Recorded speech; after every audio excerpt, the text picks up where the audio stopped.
मैं हृदय की गहराइयों से आभार व्यक्त करती हूं कि आपने पूरे देश को बिहार की धरती से सौगात भेंट किया। आपके कार्य और शब्द हमारे लिए प्रेरणा स्वरूप होते हैं। आप हम सभी के प्रेरणा स्रोत हैं। माननीय प्रधानमंत्री जी, आपके मार्गदर्शन में देश नई ऊंचाइयों को छू रहा है। आपका नेतृत्व हमें प्रेरित करता है। आपसे करबद्ध निवेदन है कि कृपया इस ऐतिहासिक अवसर पर हम सभी को मार्गदर्शित करने की कृपा करें, ताकि आपके विचारों से हम लाभान्वित हो सके। हमारे यशस्वी प्रधानमंत्री जी माननीय श्री नरेंद्र मोदी।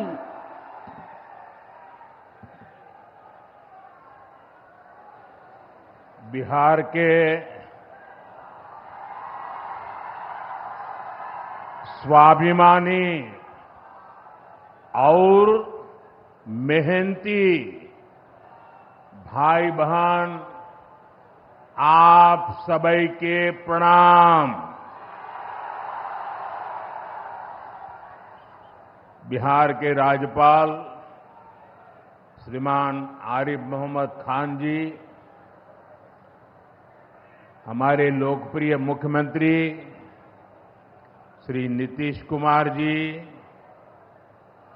केंद्रीय मंत्रिमंडल में मेरे साथी श्री जीतन राम मांझी जी, ललन सिंह जी, गिरिराज सिंह जी, चिराग पासवान जी, नित्यानंद राय जी, सतीश चंद्र दुबे जी, राजभूषण चौधरी जी, राज्य के उप मुख्यमंत्री श्री सम्राट चौधरी जी, विजय कुमार सिन्हा जी, उपस्थित अन्य मंत्रीगण, जनप्रतिनिधिगण और बिहार के मेरे प्यारे भाइयों और बहनों,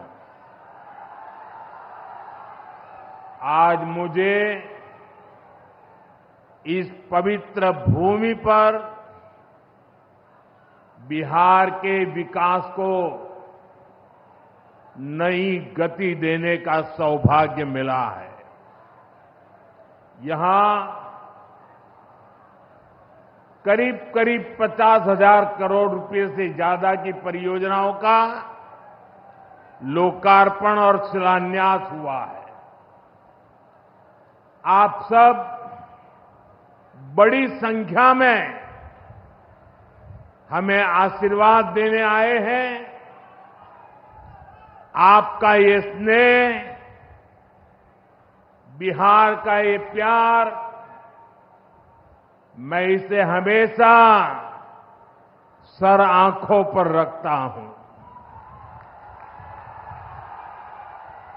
और आज बिहार में इतनी बड़ी तादाद में माताओं बहनों का आना, ये अपने आप में बिहार के मेरे इतने कार्यक्रमों की ये सबसे बड़ी शानदार घटना है।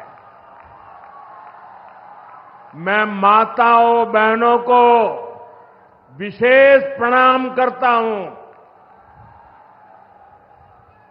मैं आप सभी जनता जनार्दन का हृदय से आभार व्यक्त करता हूं। साथियों, सासाराम की इस धरती के तो नाम में भी राम है। सासाराम, सासाराम के लोग जानते हैं भगवान राम और उनके कुल की रीति क्या थी। प्राण जाए पर वचन न जाई, यानी जो वचन एक बार दे दिया वो पूरा होकर के ही रहता है। प्रभु श्री राम की ये रीति अब नए भारत की नीति बन गई है। अभी पहलगाम में जम्मू कश्मीर में आतंकी हमला हुआ था। हमारे कितने निर्दोष नागरिक मारे गए। इस जघन्य आतंकी हमले के बाद, एक दिन के बाद मैं बिहार आया था और मैंने बिहार की धरती से देश को वादा किया था, वचन दिया था, बिहार की धरती पर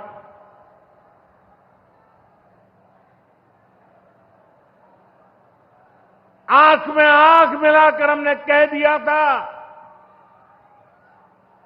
आतंक के आकाओं के ठिकानों को मिट्टी में मिला दिया जाएगा।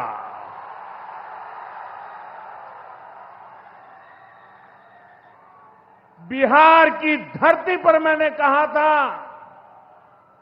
उन्हें कल्पना से भी बड़ी सजा होगी। आज जब मैं बिहार आया हूं तो अपने वचन पूरा करने के बाद आया हूं। जिन लोगों ने पाकिस्तान में बैठकर हमारी बहनों का सिंदूर उजाड़ा था, हमारी सेना ने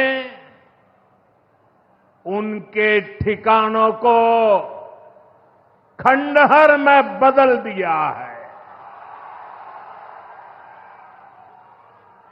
भारत की बेटियों के सिंदूर की शक्ति क्या होती है, ये पाकिस्तान भी देखा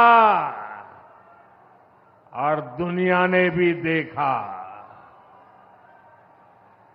जिस पाकिस्तानी सेना की छत्र छाया में आतंकी खुद को सुरक्षित मानते थे,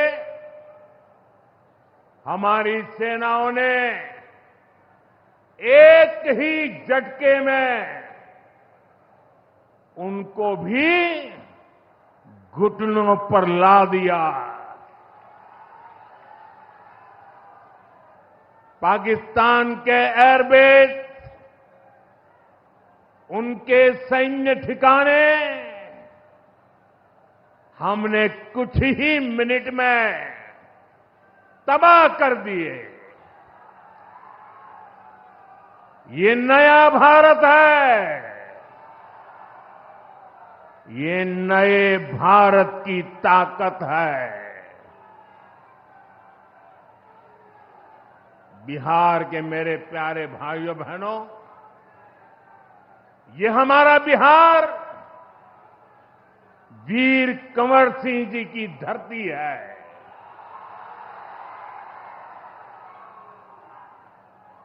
यहां के हजारों नौजवान देश की सुरक्षा के लिए सेना में, बीएसएफ में अपनी जवानी खपा देते हैं। ऑपरेशन सिंदूर में दुनिया ने हमारी बीएसएफ का भी अभूतपूर्व पराक्रम और अदम्य साहस देखा है। हमारी सीमाओं पर तैनात बीएसएफ के जाबाज सुरक्षा की अभेद चट्टान है। मां भारती की रक्षा हमारे बीएसएफ के जवानों के लिए सर्वोपरि है।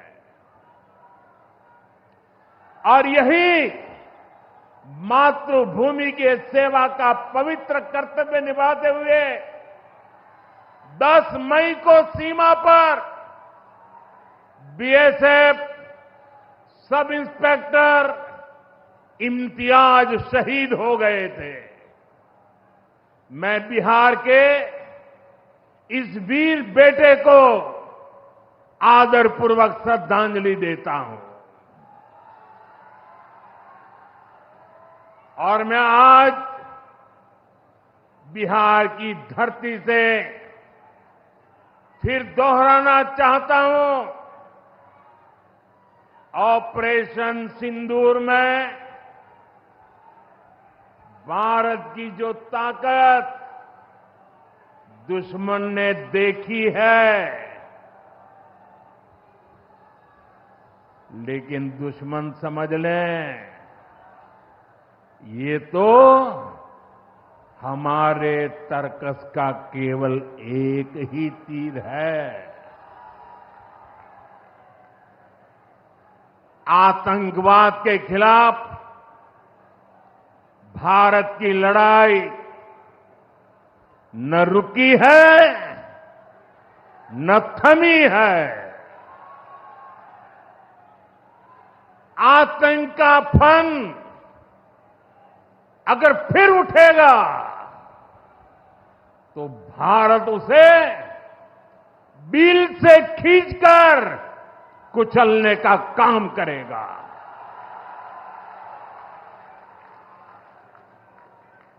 साथियों, हमारी लड़ाई देश के हर दुश्मन से है, फिर वो चाहे सीमा पार हो या देश के भीतर हो।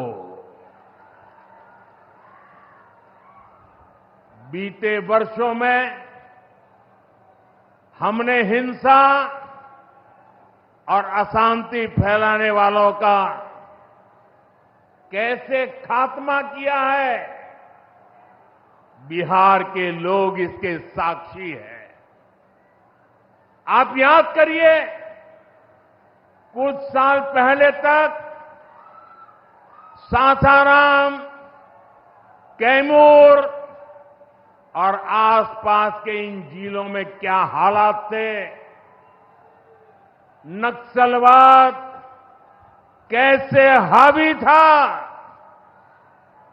मुंह पर नकाब लगाए, हाथों में बंदूक थामे नक्सली कब कहां सड़कों पर निकल आए, हर किसी को ये खौफ रहता था। सरकारी योजना आती थी पर नागरिकों तक पहुंचती ही नहीं थी। नक्सल प्रभावित गांव में न तो अस्पताल होता था, न मोबाइल टावर, कभी स्कूल जलाए जाते थे, कभी सड़क बनाने वालों को मार दिया जाता था। इन लोगों का बाबा साहब आंबेडकर के संविधान पर कोई विश्वास नहीं था। नीतीश जी ने उन परिस्थितियों में भी यहां विकास की पूरी कोशिश की। 2014 के बाद से हमने इस दिशा में और तेजी से काम किया। हमने माओवादियों को उनके किया की सजा देनी शुरू की। हम युवाओं को विकास की मुख्य धारा में भी लेकर आए। 11 सालों की दृढ़ प्रतिज्ञा का फल आज देश को मिलना शुरू हुआ है। 2014 से पहले देश में 125 से ज्यादा जिले नक्सल प्रभावित थे। अब सिर्फ 125 से ज्यादा, अब सिर्फ 18 जिले नक्सल प्रभावित बचे हैं। अब सरकार सड़क भी दे रही है, रोजगार भी दे रही है। वो दिन दूर नहीं जब माओवादी हिंसा का पूरी तरह से खात्मा हो जाएगा। शांति, सुरक्षा, शिक्षा और विकास गांव-गांव तक बिना रुकावट के पहुंचेंगे। साथियों, जब सुरक्षा और शांति आती है, तभी विकास के नए रास्ते खुलते हैं। यहां नीतीश जी के नेतृत्व में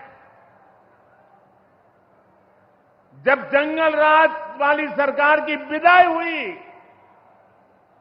तो बिहार भी प्रगति के मार्ग पर आगे बढ़ने लगा। टूटे हाईवे, खराब रेलवे, गिनी चुनी फ्लाइट कनेक्टिविटी, वो दौर अब इतिहास बन चुका है, पीछे छूट रहा है। साथियों, कभी बिहार में एक ही एयरपोर्ट था, पटना। आज दरभंगा एयरपोर्ट भी शुरू हो गया है। अब यहां से दिल्ली, मुंबई, बेंगलुरु जैसे शहरों की फ्लाइट मिलती है। बिहार के लोगों की लंबे समय से मांग थी कि पटना एयरपोर्ट के टर्मिनल को आधुनिक बनाया जाए। अब ये मांग भी पूरी हो गई है। कल शाम मुझे पटना एयरपोर्ट की नई टर्मिनल बिल्डिंग का लोकार्पण करने का सौभाग्य मिला है। ये नया टर्मिनल अब 1 करोड़ यात्रियों को संभाल सकता है। बिहटा एयरपोर्ट पर भी 1400 करोड़ रुपए का निवेश हो रहा है। साथियों, बिहार में आज हर तरफ 4 लेन और 6 लेन सड़कों का जाल बिछ रहा है। पटना से बक्सर, गया जी से डोभी, पटना से बोध गया जी, पटना, आरा, सासाराम, ग्रीनफील्ड कॉरिडोर, हर तरफ तेजी से काम हो रहा है। गंगा, सोन, गंडक, कोसी समेत सभी प्रमुख नदियों पर नए पुल बनाए जा रहे हैं। हजारों करोड़ की ऐसी परियोजनाएं बिहार में नए अवसरों और संभावनाओं का निर्माण कर रही है। इन प्रोजेक्ट से हजारों युवाओं को रोजगार मिलेगा। यहां टूरिज्म और व्यापार दोनों को फायदा होगा। साथियों, बिहार में रेलवे की हालत भी अब तेजी से बदल रही है। आज बिहार में वर्ल्ड क्लास वंदे भारत ट्रेनें चल रही हैं। रेलवे लाइनों को डबल और ट्रिपल किया जा रहा है। छपरा, मुजफ्फरपुर, कटिहार जैसे इलाकों में काम तेजी से चल रहा है। सोननगर और अंडाल के बीच मल्टी ट्रैकिंग का काम चल रहा है, जिससे ट्रेनों का आना जाना तेज होगा। सासाराम में भी अब 100 से ज्यादा ट्रेनें रुकती है। यानी हम पुरानी समस्याओं को भी दूर कर रहे हैं और रेलवे का आधुनिकीकरण भी कर रहे हैं। भाइयों बहनों, ये काम पहले भी हो सकते थे, लेकिन जिनके ऊपर बिहार को आधुनिक ट्रेनें देने की जिम्मेदारी थी, उन्होंने रेलवे में भर्ती के नाम पर आपकी जमीन लूटने का काम किया, गरीबों की जमीन लिखवा ली। सामाजिक न्याय की उनकी यही तरीके थे, गरीब को लूटना, उनके अधिकारों को लूटना, उनकी मजबूरी का फायदा उठाना और खुद राजाशाही की मौज करना। बिहार के आप लोगों को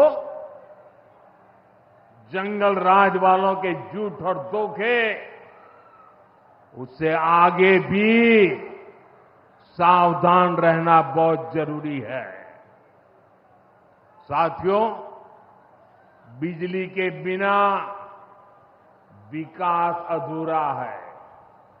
जब बिजली होती है तो औद्योगिक विकास होता है। जब बिजली होती है तो जीवन आसान होता है। और 21वीं सदी तो टेक्नोलॉजी से दौड़ने वाली सदी है, इसलिए डगर डगर पर बिजली की जरूरत रहने वाली है। बीते वर्षों में बिहार में बिजली उत्पादन पर बहुत जोर दिया गया है। आज बिहार में बिजली की खपत 10 साल पहले से 4 गुना हो गई है। नबीनगर में एनटीपीसी का बड़ा पावर प्रोजेक्ट बन रहा है। इस पर 30,000 करोड़ रुपया खर्च किए जाएंगे। इससे बिहार को 1500 मेगावाट बिजली मिलेगी। बक्सर और पीर पैंती में भी नए थर्मल पावर प्लांट शुरू हो जाएंगे। भाइयों बहनों, अब हमारा ध्यान भविष्य की ओर है। हमें बिहार को ग्रीन एनर्जी की ओर लेकर जाना है और इसलिए कजरा में सोलर पार्क का निर्माण भी हो रहा है। पीएम कुसुम योजना के तहत सौर ऊर्जा से किसानों को कमाई के विकल्प दिए जा रहे हैं। रिन्यूएबल एग्रीकल्चर फीडर से खेतों को बिजली मिल रही है। हमारे इन प्रयासों का असर है कि यहां के लोगों का जीवन बेहतर हुआ है। महिलाएं खुद को सुरक्षित महसूस कर रही है। साथियों, जब राज्य में आधुनिक इंफ्रास्ट्रक्चर आता है तो सबसे ज्यादा लाभ गांव, गरीब किसान और छोटे उद्योगों को होता है, क्योंकि वो देश विदेश के बड़े बाजारों से जुड़ पाते हैं। प्रदेश में नया निवेश आता है तो नए अवसर बनते हैं। आप देखिए, पिछले साल हुई बिहार बिजनेस समिट में बड़ी संख्या में कंपनियां यहां निवेश के लिए आगे आई। जब राज्य में उद्योग आता है तो लोगों को मजदूरी के लिए पलायन नहीं करना पड़ता, किसानों को भी नए विकल्प मिलते हैं। यातायात की सुविधाएं सुधरने से उनकी उपज भी दूर दूर तक जा पाती है। भाइयों बहनों, हमारी सरकार बिहार के किसानों की आय बढ़ाने के लिए लगातार काम कर रही है। यहां 75 लाख से ज्यादा किसानों को पीएम किसान सम्मान निधि के तहत आर्थिक सहायता मिल रही है। हमारी सरकार ने मखाना बोर्ड की घोषणा की है। हमने बिहार के मखाना को जीआई टैग दिया। इससे मखाना किसानों को बहुत लाभ हुआ है। इस साल के बजट में हमने बिहार में फूड प्रोसेसिंग के लिए नेशनल इंस्टीट्यूट का भी ऐलान किया है। अभी 2-3 महीने पहले ही कैबिनेट ने 2-3 दिन पहले ही कैबिनेट ने खरीफ के मौसम के उसके लिए धान समेत 14 फसलों की एमएसपी को बढ़ाने को मंजूरी दी है। इससे किसानों को अपनी फसलों का बेहतर दाम और आमदनी भी बढ़ेगी। साथियों, जिन लोगों ने बिहार को सबसे ज्यादा ठगा, जिनके दौर में बिहार के गरीब और वंचित तबके को बिहार छोड़कर जाना पड़ा, आज वही लोग सत्ता पाने के लिए सामाजिक न्याय का झूठ बोल रहे हैं।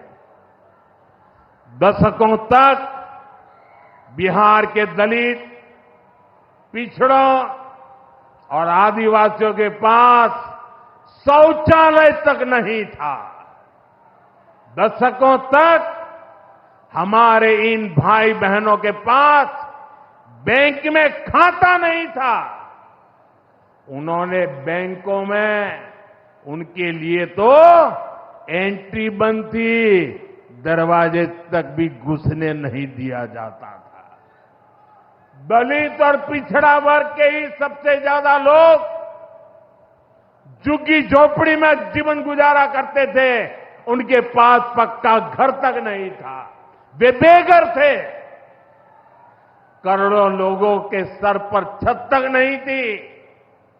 मैं आपसे पूछता हूं, बिहार के लोगों की ये दुर्दशा, ये पीड़ा, ये तकलीफ, क्या ये कांग्रेस और आरजेडी का क्या यही सामाजिक न्याय था? गरीबों को इस प्रकार से मजबूरी में जीने के लिए सारी नीतियां बनाने के आदी लोग।